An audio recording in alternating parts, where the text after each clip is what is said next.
تو اللہ کا شکر ہے اس پلیٹ فارم سے کتاب و سنت کی آواز بلند ہو رہی ہے الحمدللہ. ہم آپ کے بابوں کو بالکل نہیں مانتے اس لیے کہ آپ بھی دوسروں کے بابوں کو نہیں مانتے. فتویٰ دے کر بھی ان کو نقصان ہوا ہے لیکن وہ نقصان کم ہے. نقصان کیا ہوا ہے کہ اب وہ جب ان کے فتوے کو اپلوڈ کیا انہوں نے تو نیچے لوگوں نے کمنٹس کیے ہوئے تھے نیو اعلی حضرت انجینئر محمد علی مرزا. ظاہر ہے ہم نے تو اعلی حضرت کے نامکمل مشن کی تکمیل کی ہے. اعلی حضرت کو صرف دوسرے فرقوں کے بزرگوں کے اندر خامیاں نظر آتی تھی. ہم نے اعلی حضرت بھی جن بزرگوں کے ماننے والے ہیں ان کی چیزیں ہائی لائٹ کی ہیں.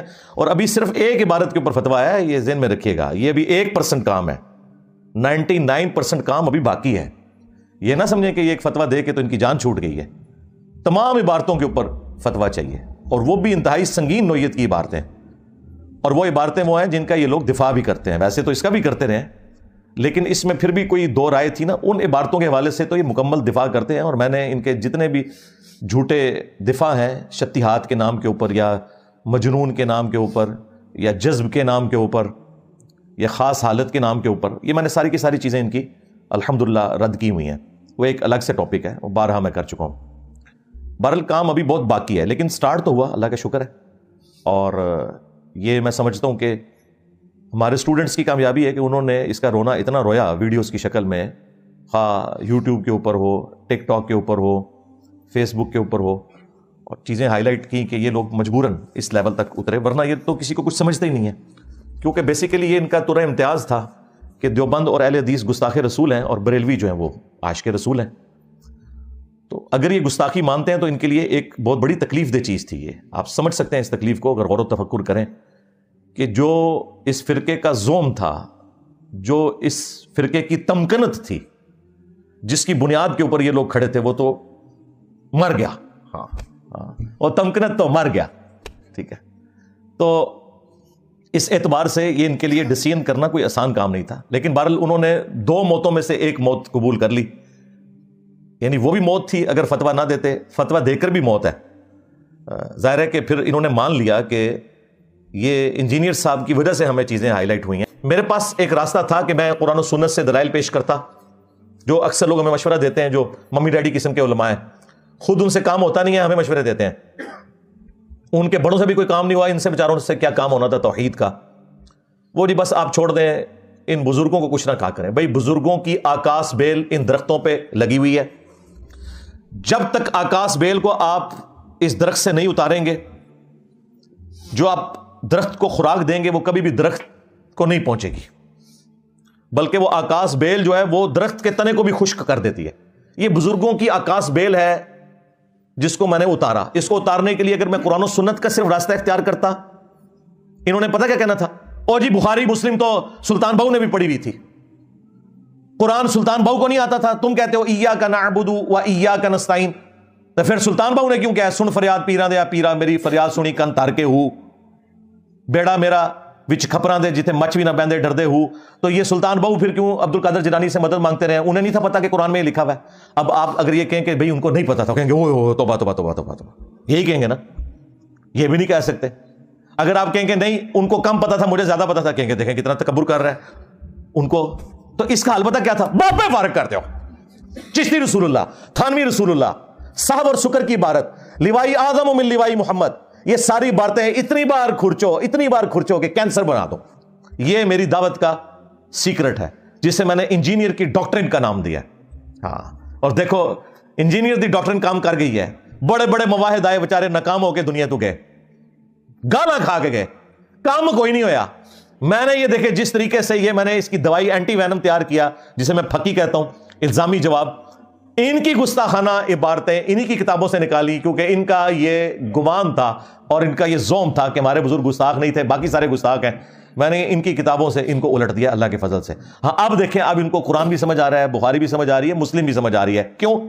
میں نے ان کا دماغ صاف کر دیا, آکاس بیل اتار دیا کہ یار بزرگ تو اتنی کتابوں میں لکھ کے گئے ہیں. کہتے ہیں نہیں بزرگ تو نہیں لکھ کے گئے, بعد میں تبدیل ہو گئی ہے. یہ بھی بہت بڑی کامیابی ہے کہ مان گئے ہیں کہ بزرگوں کی کتابیں محفوظ نہیں ہیں. مطلب کیا ہے پتہ ہے اس کا مطلب کیا ہے, کہ آندہ سے بزرگوں کی کتابوں سے دین نہیں حاصل کرنا, دین قرآن و سنت سے حاصل کرنا ہے. سرکار یہی تو ہم کہہ رہے ہیں, مرنے سے پہلے اے مسلمان کر لے اس پہ غور، کتابوں کا خدا اور ہے، بابوں کا خدا اور، کتابوں کا پیمبر اور ہے، بابوں کا پیمبر اور، کتابوں کا دین اور ہے، بابوں کا دین اور۔ اگرچہ وہ بابے بھی اسی نبی کو، اسی کتاب کو، اسی سنت کو مانتے تھے، اسی اللہ کو مانتے تھے، لیکن ان کوالٹیز کے ساتھ نہیں جو کتابوں میں آئی ہیں، بلکہ ان کوالٹیز کے ساتھ جو ان کے بابوں نے سکھائی ہیں۔ تو یہ وہ ہمارا سیکرٹ تھا اور اللہ کے فضل سے وہ کام کر گیا۔ اب الحمدللہ ہمارا یہ جو دعوت کا کام ہے یہ ٹیک آف پوزیشن سے اوپر اب ہوا میں چلا گیا۔ یہ پہلے زمین پہ تھا، اب انہوں نے ہمیں پاور کے طور پر تسلیم کر لیا ہے، ہماری وجہ سے ہی ہوا ہے۔ دیوبندی نہیں ان سے چشتی رسول اللہ پہ فتویٰ دلوا سکے، اہل حدیث نہیں دلوا سکے، شیعہ نہیں دلوا سکے، الٹا مناظروں میں یہ لوگ دفاع کرتے رہے اور وہ چھوٹو پیچھے بیٹھ کے سبحان اللہ پڑھتا رہا۔ اہل حدیث نہیں کام کروا سکے، انجینئر صاحب نے کروا لیا۔ تو آپ پھر پتہ چلا کہ باباؤں کے بابا کون ہے۔ ہاں، اور یہ تفنن کے طور پہ ہم یہ بھی نہیں کہتے کہ آپ ہمیں مجدد مانیں کہ جو کام اور نہیں کر سکے، اعلیٰ حضرت کے نامکمل مشن کی تکمیل الیاس قادری صاحب نہیں کر سکے، ٹھیک ہے، انجینئر صاحب نے آ کے حسام الحرمین کا اگلا ورژن نکال دیا، حسام الحرمین پارٹ 2۔ اعلیٰ حضرت انجینئر محمد علی مرزا، ایک یہ ہمارے اسٹوڈنٹ نے نیچے لکھا تھا، نیو اعلیٰ حضرت انجینئر محمد علی مرزا۔ اور یہ سب کچھ تفنن کے طور پہ کر، میرا کیا لینا دینا میرے بھائی اس طرح کی چیزوں سے۔ ہم تو اپنے نام کے ساتھ بھی حافظہ اللہ بھی نہیں کبھی خود لکھتے، نہ کسی اسٹوڈنٹ کو کہا کہ اس طریقے سے ساتھ دمیں لمبی لمبی کوئی لگانی ہے، حالانکہ یہ دعائیہ کلمات ہیں، کہہ سکتے ہیں، کسی کو بھی کہہ سکتے ہیں۔ لیکن یہ الحمدللہ یہ فتوے کے اوپر میرا ریبٹل آنا ضروری تھا، کیونکہ جب ہم ان کو گستاخانہ عبارتوں کے اوپر کرٹیسائز کرتے تھے، اب ان کی طرف سے فتویٰ آیا، تو یہ میری اخلاقی دینی ذمہ داری تھی کہ میں اس فتوے کو اپریشیٹ کرتا، اور نہ صرف اپریشیٹ کرتا، جو اس کے اندر لوپ ہولز ہیں ان کو بھی ہائی لائٹ کرتا، اور مستقبل کے لیے ان کو میں چھوڑوں گا نہیں، اس لیے کہ یہ صرف ایک عبارت کے اوپر فتویٰ ہے، اب بھی کام بہت باقی ہے۔ ہاں، اعلیٰ حضرت نے بھی 5 عبارتیں نکالی تھی نا حسام الحرمین میں، ایک پہ تو فتویٰ نہیں نہ دیا، 5 تھیں۔ ویسے تو ابھی اعلیٰ حضرت کی اگر میں زبان میں بات کروں تو مجھے ان سے پتہ کیا کہلوانا چاہیے اینڈ پہ، کہ تم کہو کہ آج تک جتنے لوگوں نے اسے پرنٹ کیا، ہاں، جتنے لوگوں نے ان کتابوں کی تعریف کی، جتنے لوگوں نے اس کے اوپر مناظرے لڑے، وہ سب کے سب کافر، ان کے کفر میں شک کرنے والا بھی کافر، سارا فرقہ ہی فارغ ہو جائے گا جی، کسی نہ کسی درجے میں کوئی نہ کوئی چین جڑ جائے گی پیچھے جا کے، کیونکہ اعلیٰ حضرت نے حسام الحرمین میں اسی طریقے سے لکھا ہے۔ لیکن ہم صرف عبارتوں کے اوپر بات کرتے ہیں، بابے اللہ کے پاس جا چکے، وہ اللہ کو خود جواب دے ہوں گے، اگر انہوں نے یہ کہا ہے بھگتیں گے، اگر نہیں کہا اللہ کے حضور بری ہیں بالکل۔ لیکن ہم نے ان کی وکالت نہیں کرنی، ہمیں کوئی چیز پابند نہیں کرتی کہ ہم رسول اللہ صلی اللہ علیہ وآلہ وسلم اور ان کے اہل البیت اور ان کے صحابہ کرام علیہم رضوان اور جو ثقہ تابعین ہیں یا اس کے بعد جو آنے والے محدثین ہیں جو ایگریڈ اپان صحیح العقیدہ ہیں، ان کو چھوڑ کے باقی لوگوں کا کہیں دفاع کریں، ہمیں کوئی چیز مجبور نہیں کرتی۔ ان لوگوں کا ہم دفاع اس لیے کرتے ہیں کہ ان کی بزرگی مسلمہ ہے، ان لوگوں کی بزرگی ان کے نزدیک مسلمہ ہے، ہمارے نزدیک اس لیے نہیں ہے کہ ان بزرگوں کا تعارف یہ کتابیں تھیں، یہ کتابی فراڈ نکل آئیں، الحاقی باتیں نکل آئیں، سب کچھ ختم ہو گیا۔ صلو علی محمد وآل محمد، اللہم صلی علی محمد وعلی آل محمد واصحاب محمد وازواج محمد وامت محمد اجمعین الی یوم الدین، آمین۔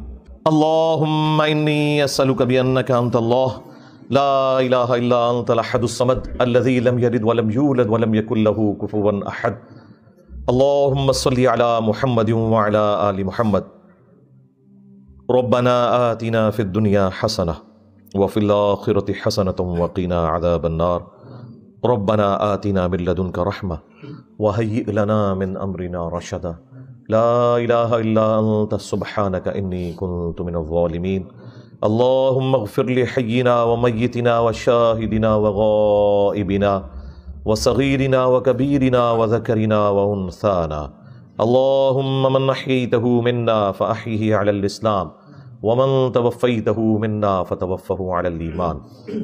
اے اللہ، جن بھلائیوں کا سوال تیرے محبوب صلی اللہ علیہ وآلہ وسلم نے تجھ سے کیا، ہمارے حق میں، ہمارے ماں باپ کے حق میں، ہمارے بیوی بچوں کے حق میں، پوری امت کے حق میں قبول و منظور فرما۔ جن جن چیزوں کے شر سے تیرے محبوب علیہ السلام نے تیری پناہ طلب کی، تمام مسلمانوں کو ان چیزوں کے شر سے اپنی پناہ عطا فرما، بالخصوص فلسطین کے مسلمان، کشمیر کے، چائنا کے، انڈیا کے، افغانستان کے، یمن، عراق، شام، پاکستان، جہاں کئی مسلمان کس پرسی کی زندگی گزار رہے ہیں، غیب سے ان کی عزت، آبرو، جان و مال کی حفاظت فرما۔ اے اللہ ہمیں کتاب و سنت کی تعلیمات پر عمل کر کے دوسرے بھائیوں تک پہنچانے کی توفیق عطا فرما۔ اے اللہ جو مسلمان فوت ہو چکے ان کی مغفرت فرما، جو زندہ ہیں قبر و آخرت کی تیاری کرنے کی توفیق عطا فرما، جو بیمار ہیں انہیں شفاء کلی عطا فرما۔ حاضرین کے دلوں میں جو نیک اور جائز دعائیں ہیں قبول فرما۔ تمام مسلمانوں کی تمام دینی دنیاوی جسمانی روحانی ظاہری باطنی پریشانیاں تکلیف مصیبتیں دکھ تر بیماریاں دشواریاں دور فرما۔ اے اللہ ہمارے ملک پاکستان کی خیر فرما، پورے عالم اسلام کی خیر فرما، عالم اسلام کو اندرونی اور بیرونی خطرات سے محفوظ فرما۔ سبحان ربک رب العزۃ عما یصفون وسلام علی المرسلین والحمد للہ رب العالمین وصلی اللہ علی النبی الکریم وعلی آلہ واصحابہ اجمعین الی یوم الدین آمین۔